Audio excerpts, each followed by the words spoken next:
After dying of illness, I was reborn to the month before I was to marry Charles. This time, I no longer minded that he brought his best friend's widow and brazenly moved into our marital home. Nor did I care any more that his own younger sister kept calling Fiona sister-in-law. I applied to my superiors to cancel the wedding and agreed to the assignment to go to the countryside. A year later, he finally found me. But he only saw me sitting on the back seat of the male-educated youth, smiling like a blossom. Amid the chorus of people saying we looked perfect together, Charles's eyes were red as he unsteadily took out the marriage registration form I had torn to pieces. "Zoe, when are we going to register our marriage?" "Zoe, your boyfriend is back." At the mouth of the alley, Aunt Jasmine announced it to me warmly, and at the end her eyes held a bit of pity and sympathy. In my past life, I didn't yet know what her expression meant. But having been reborn, I understood perfectly. Charles hadn't just come back, he had brought with him his brother's widow. I heard that his brother had been infected during a free clinic visit, the illness came on fast and he died suddenly. His last wish before dying was for Charles to take care of his wife and daughter. Aunt Jasmine, having been through it herself, could already see how miserable the rest of my life would be. She smiled at me as a response. I wanted to tell her, "Don't worry, this life I will never again swallow that half-cooked bowl of rice." I didn't go to meet Charles because I knew he wouldn't come straight home, he would be busy finding comfortable accommodation for Fiona and her daughter. He spent the whole day running around for that purpose. He had found several decent places, but Fiona rejected them all for various reasons. Helpless, Charles could only bring Fiona and her daughter back to his own residence. I will always remember my past life. I stood at the alley mouth, craning my neck and waiting, eager for his return. But all I saw was the three of them standing close together, as intimate as a family of three coming home. Looking back now, that day was the beginning of the long remainder of my life, filled with torment. In my past life love had blinded me. I would rather endure Fiona and her daughter than not marry Charles, fulfilling the yearning of my youth. After we married, I conscientiously performed my duties as a wife, taking care of the household and doing my utmost for their whole family. His parents were chronically ill and needed tending, and his younger sister was spoiled and capricious, constantly getting into trouble. Before marriage I often felt sorry for Charles, such an excellent man held back by family burdens, unable to advance or improve in his career. So after we wed I became his capable helpmeet. I took care of everything in his backyard for him, using my own sacrifices to help him rise step by step. In the first year he was tender, remorseful, often spoke heartfelt words, expressing his love for me. In the second year he gradually took it for granted, and together with his whole family they treated my contributions as something owed. In the third and fourth years, the money he sent home grew smaller and smaller. While I managed the household, I also had to do odd jobs to supplement the family income, exhausted in body and spirit. If I weren't pregnant, I would have wanted to tell him the good news in person, to sneak over to his workplace to see him. I may never know that Charles had taken Fiona and her daughter into his dormitory, and the three of them had been living together for 2 years. Over those years the remittances and ration coupons that had been dwindling were all given to Fiona and her daughter to enjoy. At the time I lost my sanity and made a scene at his workplace. Many people came to watch. Seeing that things were going increasingly against Fiona, her daughter ran over and gave me a hard shove, pushing me down from the stairwell. Blood stained the floor red, my child was gone. When I woke, I had planned to divorce. But Charles knelt and begged me to stay. He said he had sent Fiona and her daughter away, he begged me to give him a chance to change. He wanted to have another child with me. I was soft-hearted and forgave him, and in doing so I set the stage for a tragic later life.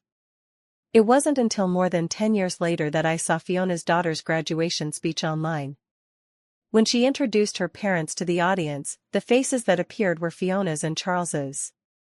Only then did I realize that all these years Charles had maintained a close relationship with them, continuing to play the role of father within that family. When I lost my child and felt as if my heart would break, he found a new home for Fiona and her mother and managed their clothes, food, lodging, and daily needs with meticulous care. While I tended to the household and looked after his parents and sister, All the rest of his energy went into cherishing and attending to Fiona and her mother. When I couldn't even afford an extra piece of meat and had to save every penny to support the family, he took Fiona and her mother, using his new bonus, to gorge themselves at a state-run restaurant. Their life was happy and flourishing, full of promise. I alone was left dusty-faced. Day after day of toil turned my hair white, carved wrinkles into my skin, and bowed my back. If I could live my life again, I wouldn't want days like those. Charles, I don't want you either. In my last life, shortly after I got married, I resigned. My boss even lamented it for a moment, calling it a waste of my talents. But back then I was swept up by family matters and never gave my own future a thought. This time I won't give up my career. I told my boss I wasn't getting married. I even volunteered to accept a transfer to work in another city. He was a little surprised. He hadn't expected that someone who had been so intent on getting married just recently would change her mind so quickly. But he didn't argue. I was hardworking and willing to keep serving the company, so everyone was pleased. After leaving work, I went into town and bought a few white sugar steamed buns. I never eat meat fillings in buns, but in my past life I spent a lifetime buying meat buns to accommodate Charles's taste. Perhaps he never knew, even to his death, that what I loved were the white sugar buns. By the time I got home it was already dark. From a distance I saw someone standing at my door. Tall and thin, his posture very upright. I turned. Sure enough, it was Charles. He saw me and seemed to be waiting for something. If it had been before, when he returned from a trip, I would have run to him with joy, my face all smiles. But now I only stood where I was, looking at him coldly. He froze for a moment, then spoke. "You're back," he said, watching me brush past him. I took out my keys and opened the door, not even giving him a proper glance. "Do you have something to tell me?" The man hesitated a moment, then spoke frankly. "Jason passed away. He had a daughter and no one to take care of her. He's my only close brother, and his daughter is naturally like my daughter too. We're about to get married, and I thought I should get your opinion on this." He continued, "I want to bring them here to take care of them." I caught his wording, them. Charles also realized this sounded awkward, and he hurriedly explained. "Tina is still young and can't be separated from her mother, so I brought the mother and daughter together." He meant that just taking care of the child wasn't enough, he also had to bring the mother over to be looked after. Does Fiona, as an adult with hands and feet, not have the ability to earn a living and take care of herself? When I loved him, of course I worried in 100 ways. But now, my heart is like still water. I told him, "This is your own business, you don't need to tell me." The coldness in my tone made Charles frown. "What do you mean by that?" "We're about to get married, some things should of course be discussed together." He spoke grandly, but if he truly wanted my opinion, he wouldn't have said nothing and just brought them home. The wood has already been turned into a boat. What, could I really throw the widows and orphans out? In the darkness, I wanted to hurry him out, but suddenly I noticed a movement. The packet of white sugar I had left on the hallway shelf when I opened the door had been taken. Tina hid behind Charles, chewing the bun in big bites. "Tina, when did you get here?" Fiona rushed over at the sound. She seemed to have dressed herself up carefully, even the breeze she stirred smelled of perfume. I supposed, from her point of view, this was her first meeting with me and she couldn't afford to be outdone. "Sorry, Charles, this child snuck out on her own and bothered you and Zoe." "Ah, where did you get these buns? Be careful you don't get a stomachache." She snatched the bag from Tina's hand and tossed it onto the ground. I suppressed my anger. I stood in line for an hour to get those sugar buns.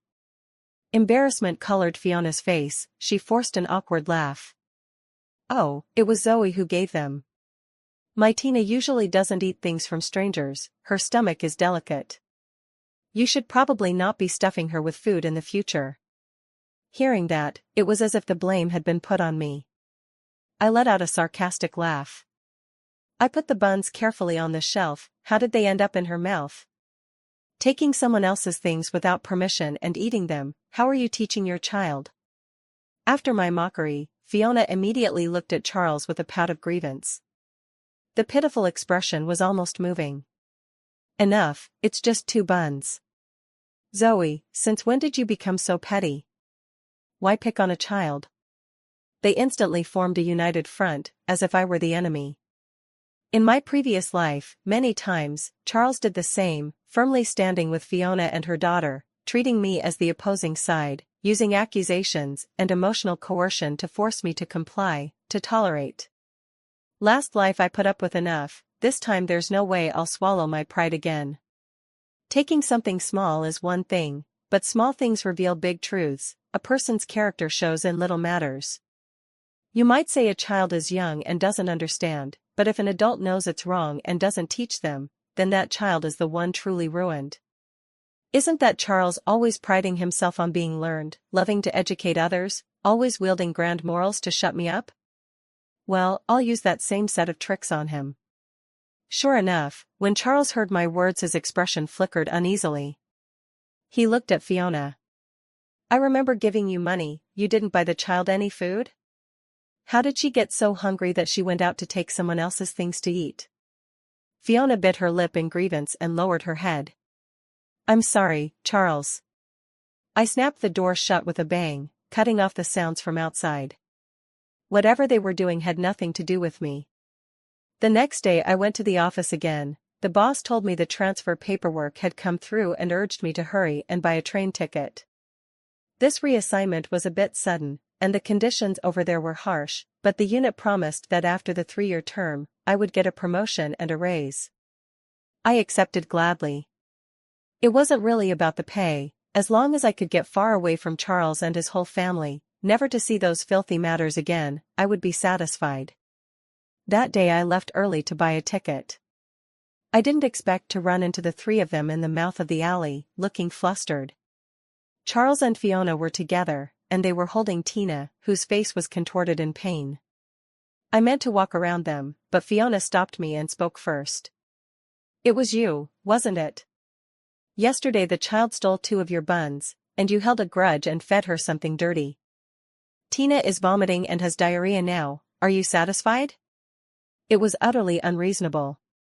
Faced with her accusation, I said impatiently, what does that have to do with me? I haven't seen her at all today. Buying the ticket was important, I was just about to leave that place of trouble when someone wouldn't let it go. Charles gripped my wrist tightly, bearing an air of stern righteousness. Come with me. If you really poisoned the child like this, you'll have to take responsibility to the end. After saying that he gave me a cold glance, disappointment flickering in his eyes. Charles, let go of me. What right do you have to restrict my freedom? The man was very strong, he practically forced me to the hospital. Tina was having her stomach pumped. Fiona sobbed and whimpered, her frail shoulders shaking. Charles gently patted her shoulder as if to soothe her. They were so intimate, openly unashamed. He hasn't even broken off our engagement with me yet, I felt like sneering. What a pair of scoundrels. Zoe, I don't know what I did to offend you. I have only one daughter, she's my life, why would you do something so cruel? I just buried my husband, if anything happens to my daughter, I won't go on living. Fiona looked at me through tear-filled eyes, her tone almost certain that I was the one who had poisoned her daughter. I stared coldly and said nothing. There's nothing to say to an idiot. You won't speak? So that's an admission? Zoe, I never imagined you'd become this kind of person. I'm so disappointed in you. I'm taking you to the police right now. Charles was furious, he could never have expected his once gentle, sensible fiancée to have such a viperous heart. Even if she was jealous that her fiancé treated other women kindly, she shouldn't stoop to such dirty tricks to harm someone. It seemed she really needed to be taught a lesson. Charles was determined to send me to jail to reflect on my actions. But he didn't expect the police to arrive at the hospital first. Who called the police? It was me. I had quietly asked a passing nurse earlier, begging her to help find the police. I stepped past Charles and pointed at the 2 of them, they're accusing me of poisoning someone and restraining my freedom. Take it straight to the police. The child had been stomach pumped and was fine now. When we took her to the police station, it was the first time she'd ever seen such a solemn scene. She was terrified and sobbed loudly. After a few questions from the officers, the little girl couldn't withstand the pressure and confessed. She had sneaked out by herself and accidentally eaten bread left in the yard that had already gone bad. The innocent family who'd been dragged into this was also the target of scolding at the station. They kept insisting they had locked their gate, and there was no one to hold responsible there. Only then did Charles step forward. His face was pale and his eyes full of guilt. I didn't know you were innocent, I'm sorry. He only then noticed my wrist, which had swollen and reddened from his earlier violent tugging. As he reached to take it and rub it, I slapped him across the face. Charles staggered. Before he could recover, I turned and slapped Fiona as well. You accused me falsely, consider these 2 slaps my reply. What right do you have to smear and defame me without evidence? Then I said to Fiona, you'd better teach your daughter not to help herself to other people's food, one day she might eat herself to death. To be accused in broad daylight like that was truly unlucky. By then I had already missed the time to buy a train ticket. After postponing my report-in date at work with my supervisor, I went home. At the doorway, I saw 2 unexpected people again. It was Chloe and her homeroom teacher, Hannah. Just as I was about to pretend not to have seen them and pass by, her teacher called out to me. Ms. Zoe, Chloe has caused trouble at school again, could you? I sighed and said, Teacher Hannah, Chloe is Charles's biological younger sister, not mine. In the future, if she has any problems, you should go to her brother. Although Charles and I aren't married yet, we are close and engaged, and many matters in his family are implicitly left for me to handle. Especially Chloe, whenever she gets into trouble, I'm always the one who goes to the school to sort it out. In my previous life I'd spent a lifetime as Chloe's servant and got nothing good for it, only her endless disdain. This time, I plan to keep as far away as possible.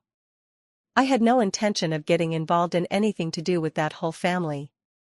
After saying that, I shut the door decisively, not giving them a chance to disturb me.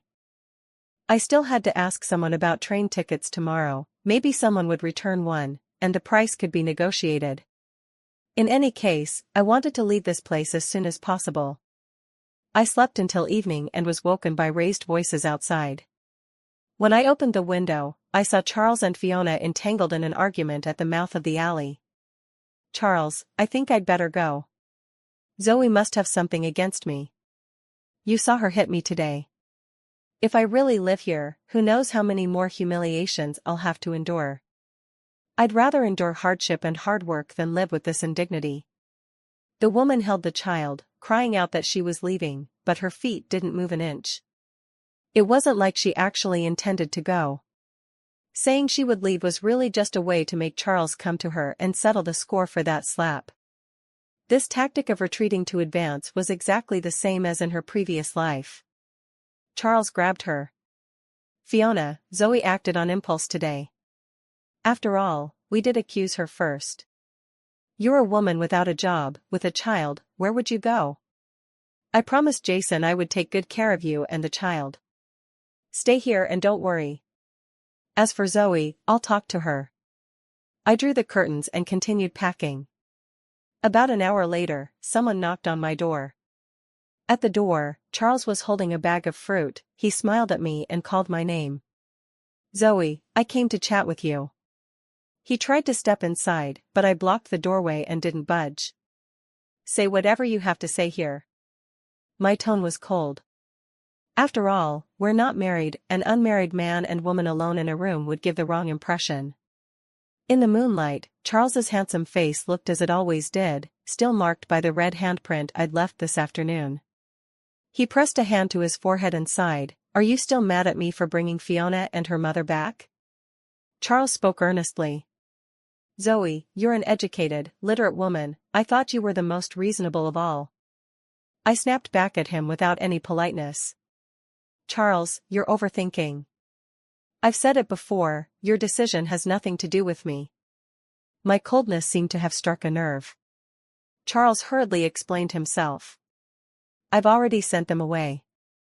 They won't come bother us again.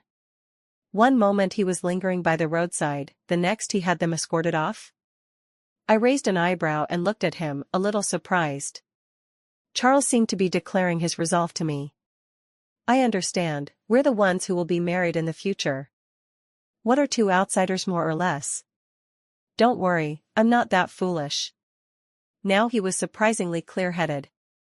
I wondered who, in a past life, had spent their whole life worrying over that mother and daughter pair. I saw my expression soften. Charles paused for a moment before saying, "It's just that I really need to settle them properly before I can live up to Jason's request." "Zoe, can we put our wedding on hold for now?" Catching the mocking light in my eyes, he hurried to explain. "It's only that we'll tell people it's cancelled, in truth it's postponed. Don't worry, I will definitely marry you. But Fiona and her mother have no one to rely on, they need a man to help set up a new life for them. Once I find Fiona a job, I'll completely stop taking care of them and come back to marry you, alright?" I understood what he meant. He wanted to devote himself to helping Fiona start a new life, but for an unrelated man to do that was ultimately inappropriate, especially since he was already engaged. If they got too close, sooner or later the gossip would drown them. So he had to break off our engagement first, distance himself from me, before he could boldly appear by their side and wait on them hand and foot. "Charles, you are as steadfast as ever across lifetimes, loving them so deeply." He had a basket full of arguments ready to persuade me, but before he could get out the next sentence, he saw me nod lightly. "All right." Charles breathed a sigh of relief and said with satisfaction, "Zoe, I always knew you were reasonable and kind-hearted." I turned and went inside, took out a jade bracelet. It was wrapped carefully in cloth, then placed in a jewelry box, which I handed to Charles. "This jade bracelet was given to me by your grandmother as a token of our family's betrothal. I'm returning it to you, now please give me back my mother's necklace." "Hurry and fetch it." Charles was speechless. "You don't have to be like this. It's only pretending to call off the engagement. In the end we'll still marry." I smiled. "If we're playing a part, play it all the way. What if one day my necklace is seen by outsiders at your house and you tell people we've broken things off? How will I explain that? Better to return it to me." "All right, I'll go get it," he agreed. Watching his hurried figure recede, I couldn't quite name the feeling welling up inside me. He wanted to shelter her from wind and rain, yet feared that the gossip outside would wound her. That Charles could go so far for Fiona, so he truly loves her. Thinking of my past life, I had tended to him my whole life and gotten little in return, only bitterness and regret. How had I let my whole life slip away for him? Such foolishness. The next day I went to the mouth of the alley on purpose and chatted with Aunt Jasmine, who was returning from buying vegetables. I often tutored her grandson, so she smiled when she saw me. "Zoe, off to find your fiancé?" I hurriedly made a stop gesture. "Auntie, please don't say that. Charles and I have already called off the engagement. Don't connect me with him anymore, I'm going to marry someone else in the future." A shadow passed over Aunt Jasmine's face. What happened? I even saw you buying things for the wedding before." I shook my head helplessly. Love is complicated. He and I weren't meant to be. From now on, who marries whom has nothing to do with me. I'm off to work, Auntie, goodbye. Seeing me sling my bag on and hurry off, Aunt Jasmine stood frozen for a moment, trying to process it. After a while she muttered, "Those two women really have a knack for it, they came and coaxed the man into abandoning his fiancée. It's a sin, really." I believed that before a day had passed, the news of Charles and I cancelling the wedding would spread through the neighborhood. Charles thought we were merely postponing the engagement. But I, Zoe, never go back. When I arrived at the office, I learned that the ticket issue had already been resolved. A few comrades were going to the countryside with me, some of them would be driving, so I could catch a ride. A few days before departure, one of the drivers came to inform me and arrange the time and place. I took out the money I had and handed it to him, but he firmly refused. The man's name was Miles. He smiled and said, "Comrade Zoe, we're all going to the countryside together to build up the country. As colleagues and comrades in arms, you'd feel strange taking money from us." I felt a little embarrassed and wanted to say a few more words of thanks, when a sharp voice interrupted our conversation. "Zoe." I glanced sideways. It was Fiona. She had even followed me to my workplace? "Well then, Comrade Zoe, I'll be going. Get ready as soon as you can." Miles made a tactful farewell. I couldn't imagine what Fiona wanted from me. Could she be here to demand reckoning for that slap? She bared her teeth at me and hissed. Charles drove the two of us out. "Happy now? We don't even have a place to stay." Facing her clawing and brandishing, I remained calm. "He was the one who kicked you out, not me. Why are you yelling at me?" She lost control and shouted, "But it was because of you that he made us move. My husband is already dead, and he was all we had left. Why are you trying to wipe us out?" Watching her hysterical display, I couldn't help feeling a little sorry for her. As far as I knew, Jason had parents in the countryside. Though poor, they still owned a plot or two of land, and with hard work they could eke out enough to get by. But Fiona looked down on that. She refused to take her daughter back to the in-laws who shared her blood, and instead clung stubbornly to someone else's fiancé. I have to admit, she succeeded in her previous life. She really latched onto Charles like a climbing vine, making him shelter her and her daughter for a lifetime. But it was also because I had settled the Zhou family for Charles that he had the energy to protect them. Her so-called blissful, happy home was no less built on the blood we both shed, ours and Charles's, before it could stand. I took the necklace from my chest and said to her, "Charles and I called off the engagement last night. I even took back the betrothal token." In an instant, surprise flared in Fiona's eyes. "So then, do you understand now who it is you should really be looking for?" I never once thought of competing with her. I'd already suffered enough in my past life. These past few days I was busy packing and handing over my work, so I hadn't seen Charles much. Life had been unusually peaceful for a few days. While taking inventory of what to take with me, I suddenly discovered the new shoes my mother had stitched for me, still in the wedding room that had been ours with Charles. That new house had been prepared by his family long ago. In my past life I thought, since we were about to get married anyway, I'd put my mother's newly made wedding shoes in there first, the ones she had specially made for my marriage. I had to retrieve them. After all, my mother had stitched them with her own hands and poured a lot of care into them. There were 2 keys to the new house. Charles and I each had one. I planned to grab the shoes, leave the key on the living room table, and then tell Charles afterward. I didn't expect the coincidence. The moment I opened the door, they were already in the new house. A lavish dinner was set on the table, steaming hot. Charles, Chloe, and Tina were all sitting together. It was obvious they intended to eat as a group. Fiona brought a bowl of soup out from the kitchen. "Zoe's here, just in time to eat together." Her face was alight with joy, completely different from the crazed look she had when she came to see me that day. It seemed she'd taken my hint. She knew that flattering Charles and playing weak and pitiful in front of him was the right move.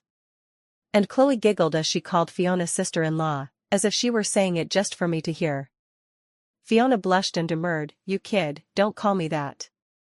They were like a family. I was the ill-fitting outsider. "Zoe, Charles stood up nervously and knocked into the table leg with a loud clatter.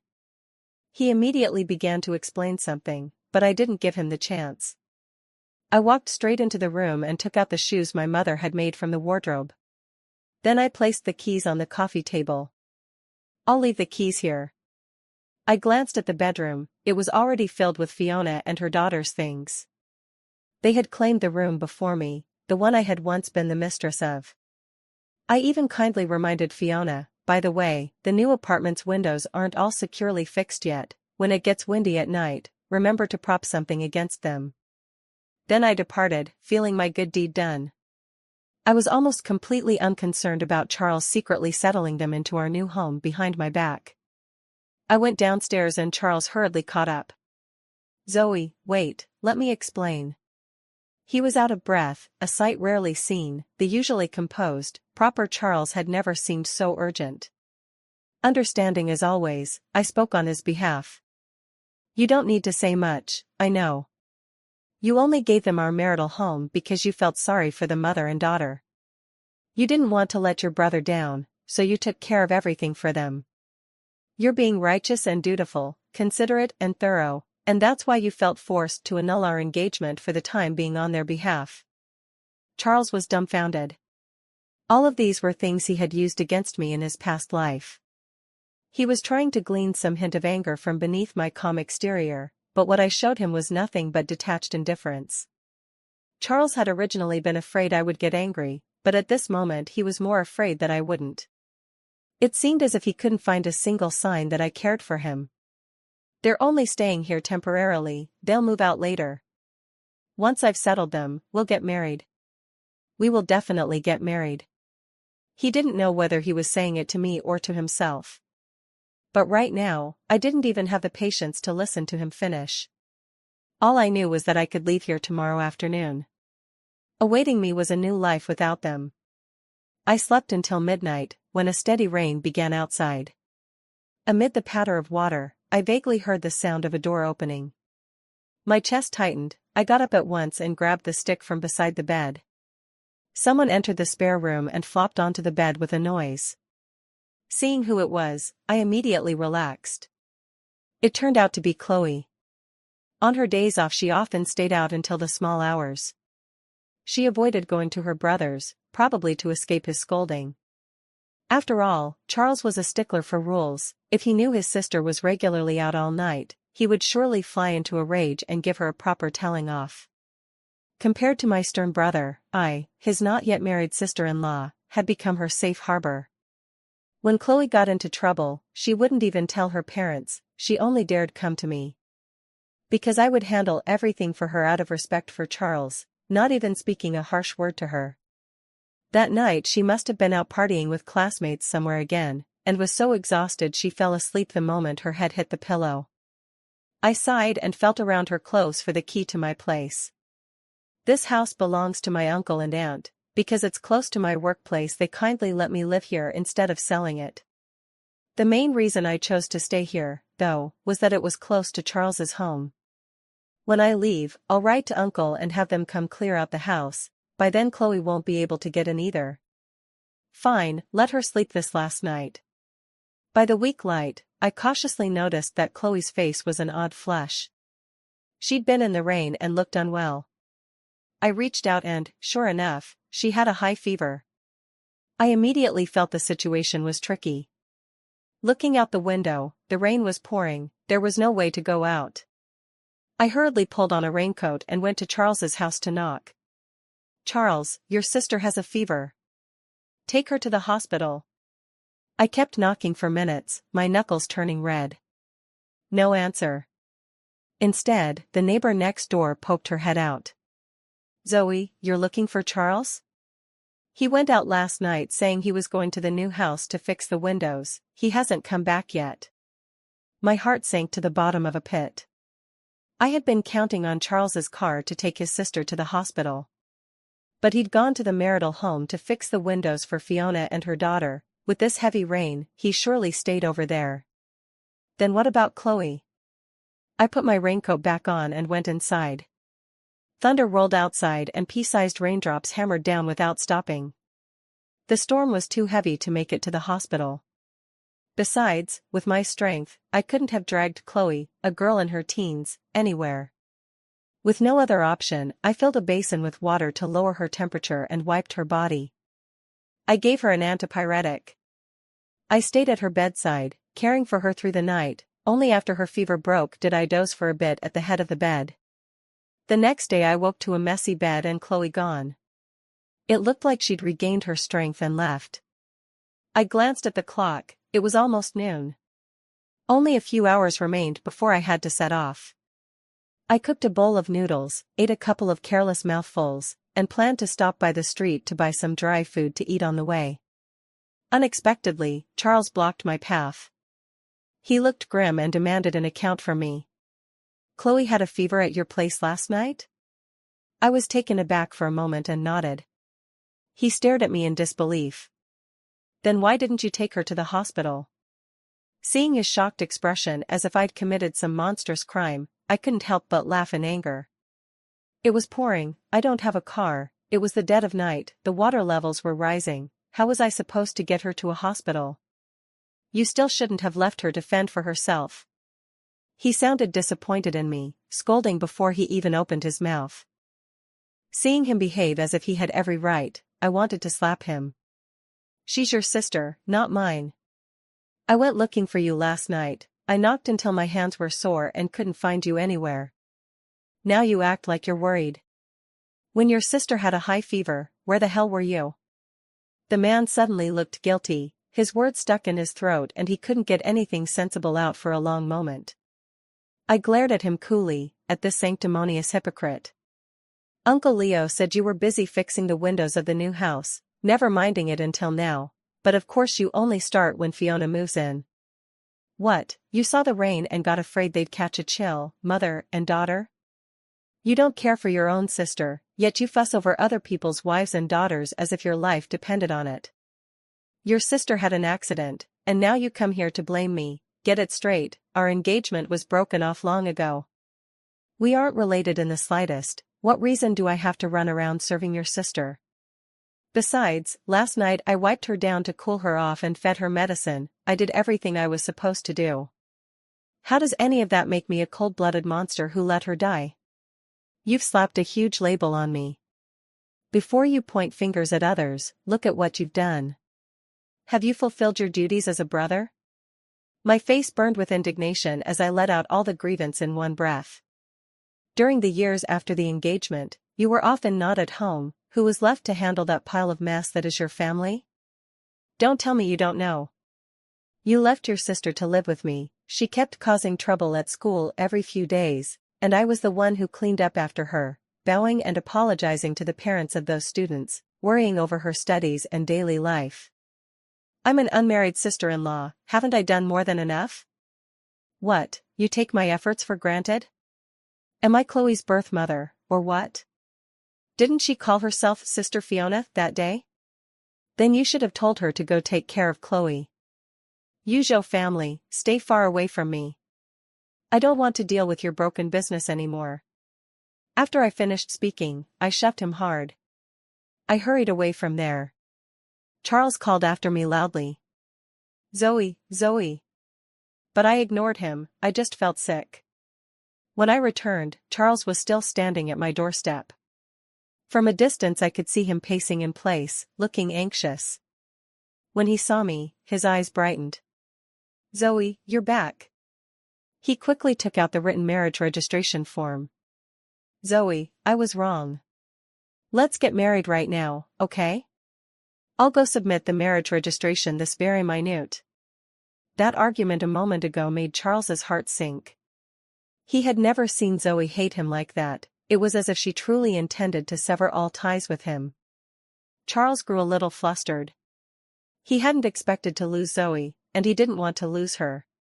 Maybe it was because he'd been taking care of Fiona and her daughter so much lately that she'd begun to feel insecure. Just get married. Once we're married, she'll be mine, the two of us as husband and wife can take care of Fiona and her daughter together, and it would also honor Jason's wishes. I snorted and shoved him away, opening the door to go in and fetch my luggage. Zoe. Charles grew even more anxious when he saw me ignoring him. He was such a rule-abiding person, yet at the doorway he went and hugged me. Will you marry me? I truly want to spend my life with you. What happened with Chloe? It's me who hurt you. Beat me, scold me, do whatever, just don't leave me, Zoe. I was just thinking about how to get away from him when Fiona arrived. She had the child in her arms, hair tousled by the wind. In a flurry of panic she cried, Charles, what do we do? Tina's got food poisoning again. Charles, please take us to the hospital. Charles's fingers tightened around mine, trembling slightly. I could tell he was wrestling with himself. I let out a silent, bitter laugh and, pretending to soothe him, patted the back of his hand. Go. Life's come first, after all, she's a child. Seeing my magnanimity, Charles relaxed and hastily took the child from Fiona's hands. He said to me with conviction, "When I get back from the hospital, I'll file the marriage papers." "Wait for me." I said, "Why don't you give me the marriage papers first, and I'll wait for you at your workplace." "All right." There was nothing in Charles's expression to betray any suspicion. He trustingly handed the paper to me. Not a trace of doubt. Once they had gone some distance, I took my luggage out of the house. Soon, the car picking me up reached the intersection. Miles and the others waved at me. "Comrade Zoe, let's go." I responded, hurriedly quickened my steps and carried my luggage over. Before getting in, I paused for a moment, tore up the marriage certificate in my hand, and casually tossed it into the grass by the roadside. Stepping on a small piece of the scattered paper, I got into the car and left without looking back. Tina was fine. It was Fiona who told her to pretend she'd eaten something bad. She only did it because she had seen Charles go back to get the marriage certificate. She feared that if we really got married, she would lose her chance. So she came up with this trick. By the time Charles, with the child, rushed desperately to the hospital, registering, waiting, seeing the doctor, all that fuss ended with the doctor unmasking the whole thing. Charles was furious. "Fiona, you're being so immature, how could you make a child lie with you?" He tried to leave, but Fiona ignored him and clung to him, refusing to let go. "Charles, what if you get married and abandon us? I'm the only one I have left." All eyes around them turned toward the two of them. Charles felt like needles were prickling his back. He hastily said, "Let go, my engagement is still in effect." Fiona screamed, "No, you already broke off the engagement, Zoe told me herself, and she never wanted to marry you. I even checked at her workplace, she's been sent to the countryside for 3 years, she won't be coming back." "What?" Charles felt as if struck by lightning, a buzzing in his ears. "Zoe, she's leaving?" Charles shoved the woman aside and scrambled back desperately. His head had been a blur all along, only belatedly did he realize the truth about his recent behavior. It turned out I wasn't not angry, not jealous, I was simply heartbroken, so utterly disappointed in him. He had come home late, my front door was bolted shut, not a soul in sight. Only then did Charles understand that I had really left, right after that huge fight we'd had. He slumped down despondently at the door, as if he'd lost the whole world. The wind rose, whipping up fallen leaves that spiraled toward him. Charles's sharp eyes found, among the pile of fallen leaves, a familiar page of paper. He picked it up, it was the marriage report I had given him. Now, it was a shred. He trembled all over, then his arms fell weakly to his sides. Charles finally understood that he seemed to have, forever, lost me. Sometimes you have to sigh that fate is a matter of a single moment. The mistakes the heavens make will ultimately be corrected, for example, by letting me be reborn back to the month before I married Charles. And for example, by bringing the right person to your side. After almost a year working in the countryside, I wrote to my parents to tell them that I had met the one here, Miles. As we got to know each other, I found him to be upright and of excellent character, a practical man with a kind heart, which you could tell from the fact that at the start he didn't even charge me for rides. When we worked, we pulled together and smoothed over many difficulties. After a while, we just clicked. Last month we both went back to lie at home, our parents from both families met, and we got engaged, all in one go. The year I took back the token from Charles, the first thing I did was write to tell my parents. They didn't say much.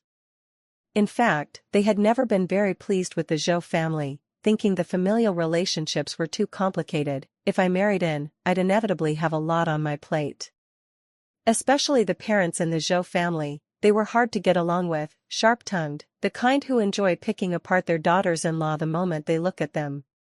So when the engagement was called off, they didn't blame me. Miles came to pick me up for dinner, and he brought a bouquet of camellias. I sat in the back seat of his car, filled with their fragrance. We passed by a few fellow townspeople who didn't hold back in praising how well matched we looked. With so many voices praising us, I felt a little embarrassed and lowered my head. Amid the chorus of compliments, one voice was out of place. "Zoe," Charles's voice trembled, he saw me sitting in a man's back seat, and his face went instantly pale. I immediately lost my smile and said coldly, "What are you doing here?" He fumbled tremblingly into his chest and drew out the torn-up marriage registration I had ripped apart. "Why did you leave without a word? I've been waiting for you to come back and marry me." Miles stood between us, tall and reassuring. "Sorry, Zoe is my fiancée now, and she will only marry me in the future. Some townsfolk came to help keep him from bothering us." I sat on Miles's motorcycle as we rode farther and farther away. I could faintly see Charles trying to chase after us, but he was stopped. He shouted my name loudly, but I ignored him. I once cried and begged him to leave Fiona and her daughter alone. Did he ever listen? What goes around comes around, he had it coming. Charles still couldn't believe that Zoe no longer loved him. They had grown up together. He had always known that Zoe had harbored a secret crush on him since childhood. A girl's admiration is like starlight, impossible to hide. He had no intention of letting her down, but he also couldn't let go of his brother's request. He planned to settle Fiona and her daughter, to finish handling these matters, and then go back and marry her. But when would that be? Fiona always needed him, Fiona could never be without him. Perhaps he was overconfident, certain Zoe would never leave him, and so he kept testing her patience. Only when he finally drove her away did he panic. But it was all too late. Fiona used the child, then used him. She deliberately made sure the neighbors saw them tugging at each other, and repeatedly showed up at his workplace to bring meals without permission. Her ambiguous behavior led his colleagues to misunderstand.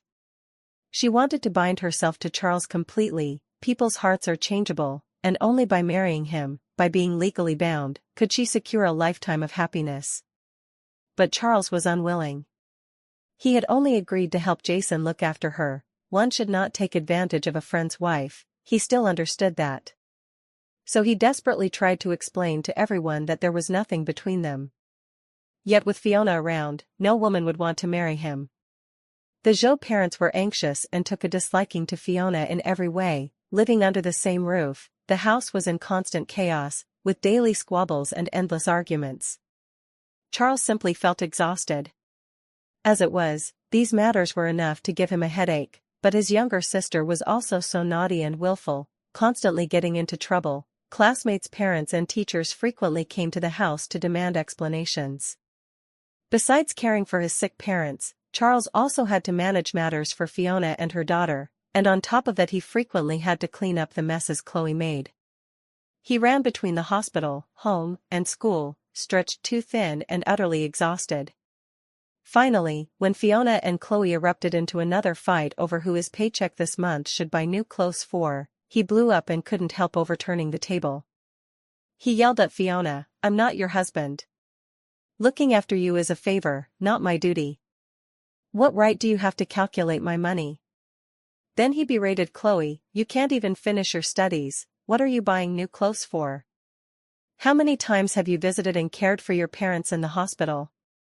With you like this, you might as well drop out and get a job now." Fiona didn't dare speak. Chloe bawled, pointing at Fiona and her daughter, "It's your fault for bringing this pair of bad luck brooms home. If it weren't for them, Zoe would have married you long ago. She buys me clothes with her own money without a second thought. She treats me better than you do, like an outsider." She finished speaking, then ran out sobbing. Charles remained inside, standing dejectedly. He gazed blankly toward my family's place. The house there had long been cleared out by my uncle and sold to someone else. If he hadn't lost Zoe, they would surely be happy now. They wouldn't be living in such a mess, their days scattered like so much detritus. His parents hadn't been cared for properly, his sister hadn't been well raised, and his career had been held back by domestic trifles, stagnant for a long time. Because there were so many mouths at home and expenses were high, he often had to cash in wages in advance. His superiors were deeply displeased. A well-meaning colleague even warned him that he was on the management's layoff list. By that time, where would the money to support such a large household even come from? Charles felt his guts churn with regret, regretting that he'd agreed to his brother's request and so arrogantly promised to take care of his wife and daughter. In the end, he'd ruined his whole life. If he were given another chance, too bad, there are no maybes in this world.